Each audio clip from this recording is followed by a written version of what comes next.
خوفناک حملہ، کئی ٹینک تباہ، کئی فوجی ہلاک۔ اسرائیل پر ایک تباہ کن حملہ کیا گیا ہے۔ یہ حملہ کہاں سے کیا گیا ہے؟ کتنے لوگ اس میں مارے گئے؟ کتنے ٹینک تباہ ہوئے؟ عامر رضا سے بات کرتے ہیں۔ عامر بھائی، ایک تباہ کن حملہ اسرائیل پر کیا گیا ہے، یہ حملہ کس ملک کی جانب سے کیا؟ اچھا، پہلی بات ہے کسی ملک کی جانب سے، میں ایسے آپ سے کہوں کہ کسی ملک کی، یہ حزب اللہ کی جانب سے کیا گیا ہے۔ دیکھیں، لیبنان میں موجود جو شیعہ ملیشیا ہے اس کا نام حزب اللہ ہے، اور یہ مسلح تنظیم ہے، اور یہ باقاعدہ گاہے بگاہے اپنے راکٹس کے ذریعے اسرائیل کو ہلاتی جلاتی رہتی ہے۔ لیکن اسرائیل نے جو پرسوں رات حزب اللہ نے اس پر حملہ کیا تھا تل ابیب میں، اس کے بعد بدلہ لینے کا اعلان کیا، اور پھر یہ کہا کہ لیبنان کے ساتھ ساتھ جتنی بستیاں ہیں اس میں زیادہ تر بستیاں جو ہیں وہ کرسچن کی بستیاں ہیں، اس کو خالی کر دیا جائے، کیونکہ ہم حزب اللہ کے ٹھکانوں کو نشانہ بنانا چاہتے ہیں اور ہم لیبنان کے اندر آئیں گے۔ اس کے بعد لیبنان گورنمنٹ نے بھی اس بات کا اعلان کیا کہ حزب اللہ جو ہے وہ راکٹ کی کارروائیاں بند کرے، کیونکہ اسرائیل جو ہے وہ لیبنان پر حملہ کر سکتا ہے۔ اور اس کے بعد اسرائیل نے حملہ کیا بھی، اس نے راکٹ برسائے، لیکن ایک بڑا حملہ جو تھا وہ پلان کیا گیا تھا ٹینکوں کے ساتھ، یعنی ٹینک جو تھے وہ لیبنان کے اندر گھسنے تھے، اور گھس کر انہوں نے اندر جا کر بمباری کرنی تھی، گولہ باری کرنی تھی، اور اس کے نتیجے میں حزب اللہ کے وہ محفوظ ٹھکانے جو جہاں تک ابھی تک نہیں پہنچ سکے وہاں تک انہوں نے اپنے فوجیوں کو پہنچانا تھا۔ یہ ایک بڑا آپریشن تھا جس کے لیے پہلے بستیاں خالی کرائی گئیں، کرسچنز کی بستیاں ہیں، تاکہ یہودی اور کرسچن جو ہیں آمنے سامنے نہ آئیں۔ لیکن ہوا کیا؟ ہوا یہ ہے کہ حزب اللہ نے پہلے سے تیاری کر رکھی تھی۔ اب مراکہ جو ان کا ڈویژن ہے، مراکہ ٹینکس کا، یہ جدید ترین دنیا کا ٹینک ہے، وہ آیا اور اس پر پھر انہوں نے جو ہے حلہ بولا۔ حزب اللہ نے 4 ان کے ٹینکس جو ہیں وہ تباہ کیے، جس کے بعد باقی ٹینکس جو ہیں وہ واپس چلے گئے، کیونکہ حزب اللہ جو ہے اس کا نقصان نہیں ہو سکا۔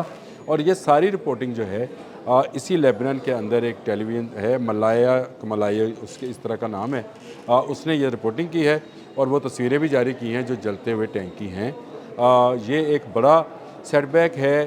زمینی حملہ کرنا چاہ رہا تھا اسرائیل لیبنان پر، اس کو ناکام بنایا حزب اللہ نے، اور حزب اللہ نے اپنی اسٹرینتھ شو کی ہے کہ وہ ٹینکس کے سامنے بھی ایسا اسلحہ رکھتے ہیں جو ٹینکس کو جلا اور تباہ کر سکتے ہیں۔ مراکہ ٹینک جو ہے یہ اس نے غزہ میں بھی یوز کیا تھا، اور حماس اس کا مقابلہ نہیں کر پایا تھا، دیکھیں۔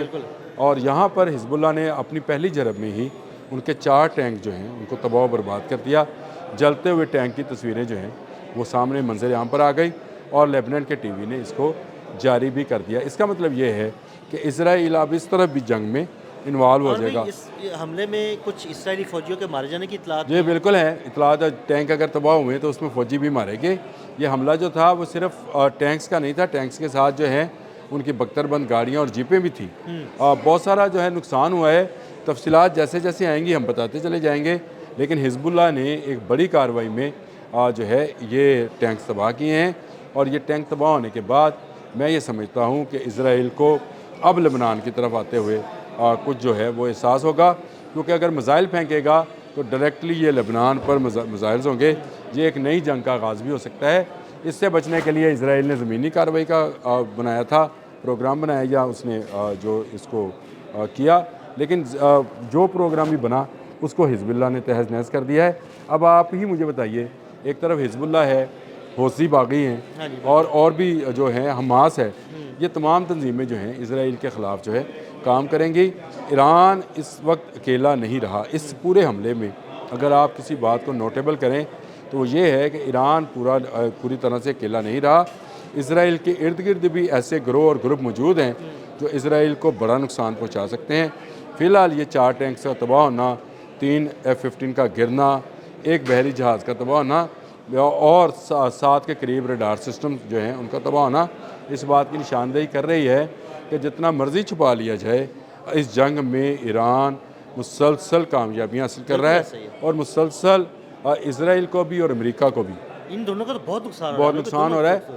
اربوں خربوں ڈالر جو ہے ان کا اس وقت اس جنگ میں ڈوب چکا ہے، اور مزید ڈوبنے کا اندیشہ ہے۔ ابھی تو معاملہ یہ ہے کہ آبِ ہرمز جو ہے وہ کھلی نہیں ہے، بس تیل بند ہے، نہیں کھلے گی، تیل کی سپلائی بند رہے گی، تیل مہنگا ہوگا، خلیجی اور بھی ممالک کو اپنی تیل کی سپلائی سے جو پیسہ ملتا ہے اس سے بڑا نقصان ہوگا. اس سے بھی نقصان ہوگا، اور خلیجی ممالک میں جو کھانے پینے کی اشیاء جاتی ہیں وہ بھی آبِ ہرمز سے ہی گزر کے تو جاتی وہ ہیں. بند ہو جائے گی سپلائی. دیکھیں اس پوری آبِ ہرمز سے تقریباً کہتے ہیں کہ $60 بلین کا مال جو ہے اس کی ترسیل ہوتی ہے. تو یہ ترسیل ساری کی ساری اس وقت بند ہے. یہ جنگ جیسے جیسے آگے بڑھے گی، آج 5واں دن ہے، جیسے جیسے آگے بڑھے گی امریکہ پر معاشی جو دباؤ ہے وہ آتا چلا جائے گا، اور جو ایران ہے وہ اس کی طرف لوگ آنا شروع ہو جائیں گے اور اس کے حق میں بولنا شروع ہوں گے. جنگ بند ہونی چاہیے، ہم بھی کہتے ہیں جنگ بند ہونی چاہیے، اور یہ اسرائیل کے کہنے پر لڑی جانے والی جنگ ہے جس میں امریکہ پھنسا ہے اور خود اسرائیل بھی تباہی کا نشان بن رہا ہے. تل ابیب میں گرنے والے جو میزائلز ہیں خیبر شکن، ان کی جب فوٹیجز الجزیرہ نے چلائی ہیں آپ سب دیکھیں. ویسے میں نے اپنے واٹس ایپ اس پہ بھی لگائی ہے، اسٹیٹس پہ بھی لگائی ہے وہ فوٹیج. اس فوٹیج کے اندر بھی آپ کو نظر آئے گا کہ ان کا آئرن ڈوم تباہ ہو چکا ہے، ان کے ٹینک تباہ ہو چکے ہیں، ان کے رڈارز کام نہیں کر رہے، کچھ تباہ ہو چکے، اور شاہد جیسے ڈرون جو ہیں کھلے عام جو ہیں ان کی بلڈنگز کو تباہ پھر رہے ہیں، دندناتے پھر رہے ہیں. یہ اللہ کی مہربانی ہے. ایران ڈٹ کر کھڑا ہوا ہے تو اللہ کی جو ہے یہی مدد ہوتی ہے، یہی اسی طرح کی مدد آیا کرتی ہے. مدد آ گئی ہے کہ اب حزب اللہ جیسی تنظیم جو ہے مراکہ جیسے ٹینک جو ہے تباہ کرے، تو اس کا مطلب یہ ہے کہ ان کے پاس اینٹی ٹینک میزائلز بھی ہیں. اگر اینٹی ٹینک ہیں تو اینٹی ہیلی کاپٹرز اور اینٹی ایئر کرافٹ میزائلز بھی ان کے پاس ہو سکتے ہیں. تو میں یہ کہتا ہوں کہ حزب اللہ جو ہے وہ اس وقت صحیح معنوں میں اگر ایران کے کہیں کہ ایران کے جانشینان بالکل اسرائیل کے ساتھ بیٹھے ہیں تو اس میں کوئی مذاکرہ نہیں. بالکل، بہت شکریہ عامر بھائی. عامر بھائی نے تازہ ترین صورتحال سے آپ کو آگاہ کیا. عدیل احمد اور عامر رضا کو اجازت دیجیے گا. اللہ حافظ.